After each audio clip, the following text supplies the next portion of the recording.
So I will be reading it. You are a professional. You're a professional, amazing hairdresser. So yeah, a little bit of a different speech to the other guys. It's a little bit more of a personal journey from myself. But I've wrote it all down, and hopefully you guys find something in here that's interesting for you. So, hello everyone. My name is Eve Mason, and I'm a hairdresser from Northampton. I'm a mother and I'm a daughter.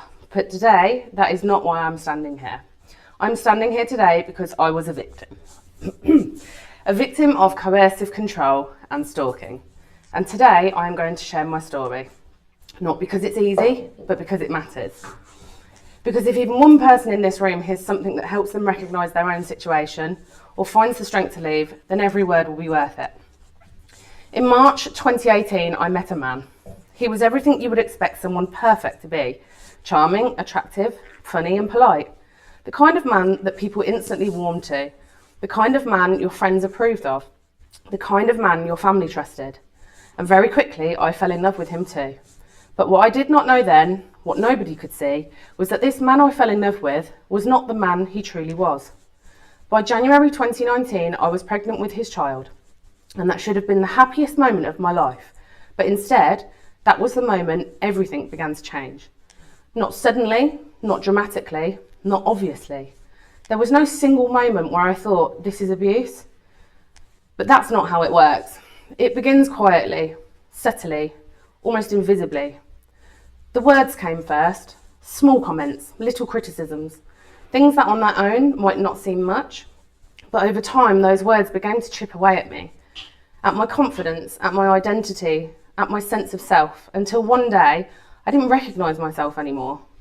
I started to question everything. Am I too sensitive? Am I overreacting?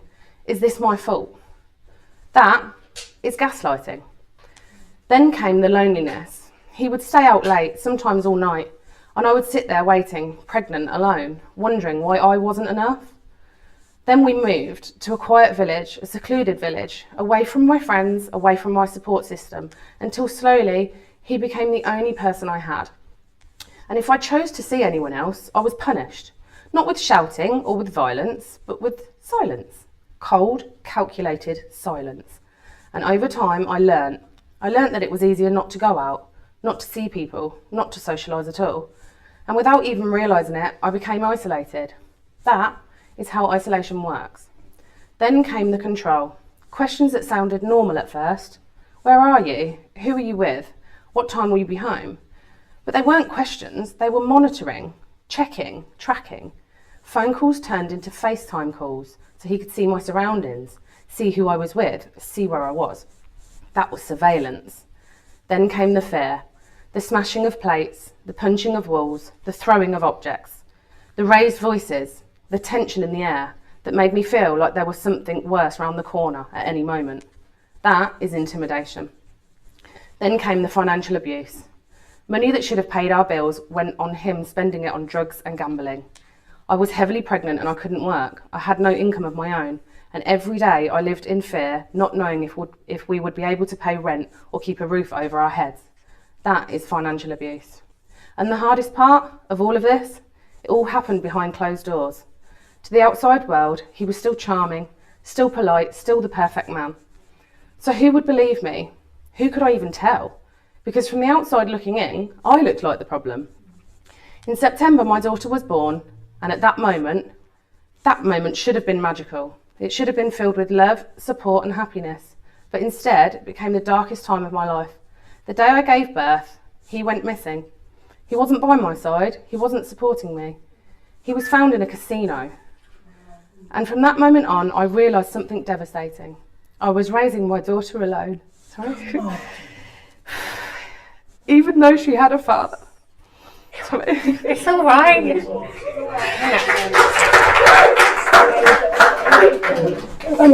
No, you're right. Keep going. Yeah, keep going. I was exhausted, physically, emotionally, mentally, and yet I still felt invisible, like I was screaming and nobody could hear. He made me doubt everything, even the simplest of things. He told me I couldn't wash clothes properly, that I had shrunk them, over again, until I believed it. He criticised everything I did, even something as small as the colour of the peas on his plate not being green enough. Imagine that.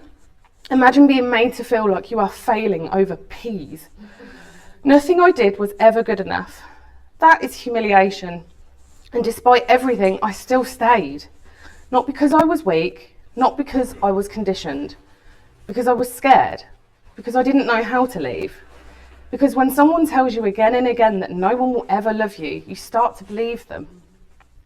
Until one day, I made a decision. In July 2019, I chose me. I chose my child and I chose to leave. Well done. But leaving was the hardest thing I have ever done, because men like this don't just let you go. So I planned quietly, carefully for 6 months, and then COVID hit. For the first time, something worked in my favour. I saw my chance, my opportunity, my escape, and I took it. He had to work. He had to earn money to feed his habit. So he took a job with Amazon, which meant he couldn't come home. He moved out. And in that moment, and even though the world was in lockdown, I had never felt more free. That feeling of finally being able to breathe again is something I will never forget. 6 months passed, 6 months of space, 6 months of clarity, 6 months of slowly finding myself again. And then came the moment where I knew I had to say it out loud. It's over. But even in that moment, it wasn't mine, because he took it. He took that moment. He attempted to take his own life whilst holding my daughter in his arms. Because he knew I didn't love him anymore. He knew I had pulled away. And he believed that if he scared me enough, if he manipulated me enough, that I would stay. But something had changed in me. The fear was still there, but so was something stronger, clarity. And that is when the police were called. Not because I reported the abuse, not because I spoke up, but because of his suicide attempt. And in that moment, a police officer said something that changed everything for me. This is domestic abuse. Those 4 words hit me harder than anything else ever had, because for the first time, somebody saw it, somebody named it, somebody believed me. And in that moment, I realised something really powerful. It wasn't me. It was never me. The arms of the law were firmly wrapped around me, and with their support and the support of the domestic abuse teams, I finally left, and this time I left for good. But leaving was not the end, because in August 2020, it began, the stalking. The messages, hundreds of them, every single day, the calls, constant, relentless, the following, watching, waiting. He contacted my friends, my family. He sent letters, emails, sorry gifts.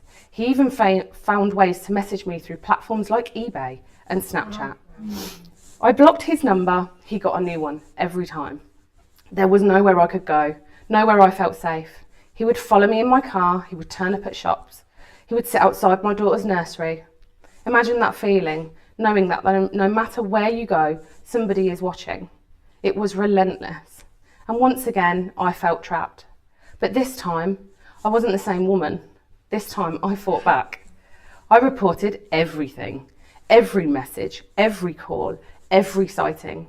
I documented it all, screenshots, evidence, dates, times. I installed security cameras. I bought a dash cam. I even bought security cameras for my daughter's nursery, who didn't have them at the time. I shared my location with family. I told neighbours. I informed the nursery. I lived. But I did live in a constant state of alert for over a year, always watching, always checking, always waiting. I built a case over 200 pages long. I had 8 witnesses with witness statements. And in June 2023, we went to court. We were ready. We marched in. Ready for the truth to be heard, ready for justice. And then, at the last moment, he changed his plea to guilty. Classic. Just like that, no trial, no full story told. Once again, he took control of the narrative. I didn't get my day. I didn't get to tell everyone my truth and about what he had done. And that hurt. But I still had one moment, my victim impact statement. On the day of sentencing, I was asked if I wanted somebody else to read it for me. But after everything I'd been through, there was no way I was giving that moment away.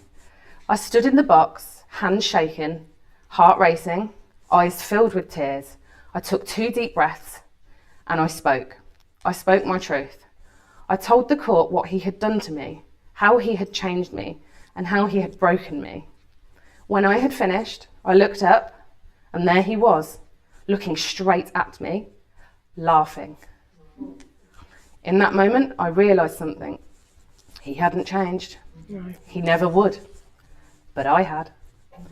He was given a 24-month suspended sentence with 100 hours community work alongside with some measly fines.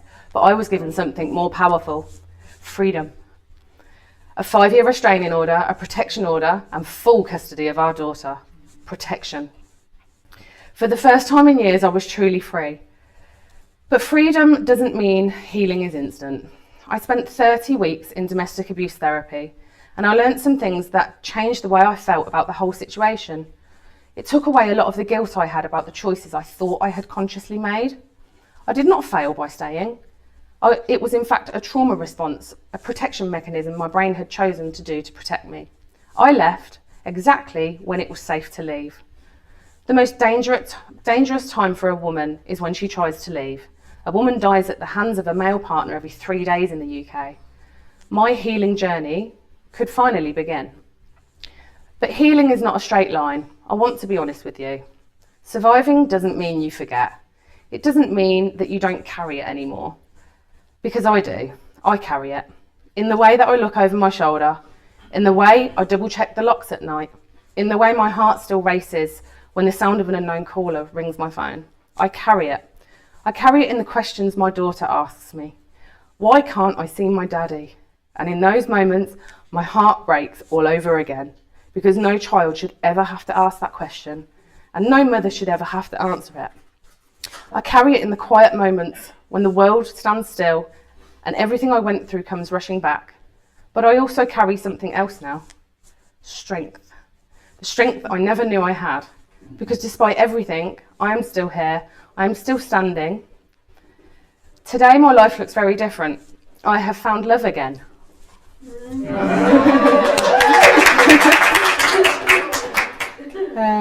Oh, now I've just lost my space. Oh no, it's gone right to the top. Sorry, 2 seconds. It's fine, take your time.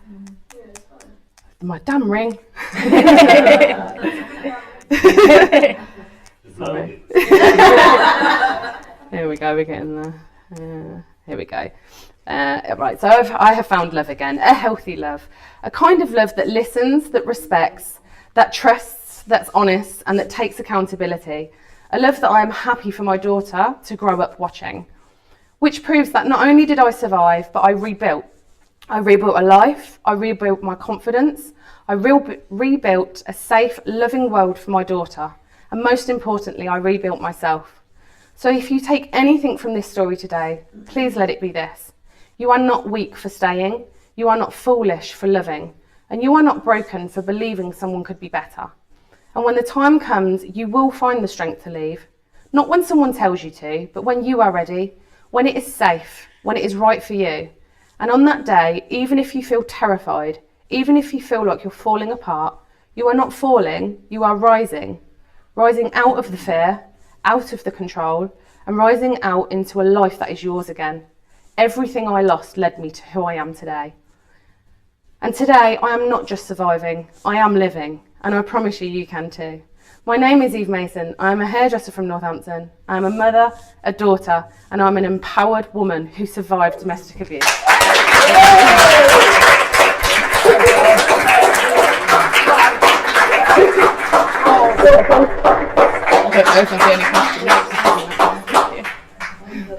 That was lovely. Honestly, I'm still wiping the tears now. Oh, it was so lovely. Thank you. Yeah, really, really, really powerful. Not bubbling. No, don't. Honestly, don't apologise. Honestly, it was lovely. Thank you. Oh, thank you. So, as I said, we'll leave questions till the end. Are you all right? Are you all right there? You're off too now. Yeah, it's me. I'm just going to grab my laptop. I'm not a professional speaker myself either, so I am going to have to read from a laptop. Have you got your mic on? Oh, yeah. Oh, gosh, it's just listening to me blow my nose.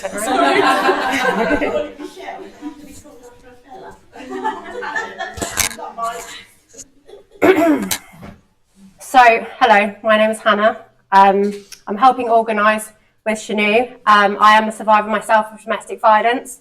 It was quite a while ago now, but same as Eve, it's still like bubbles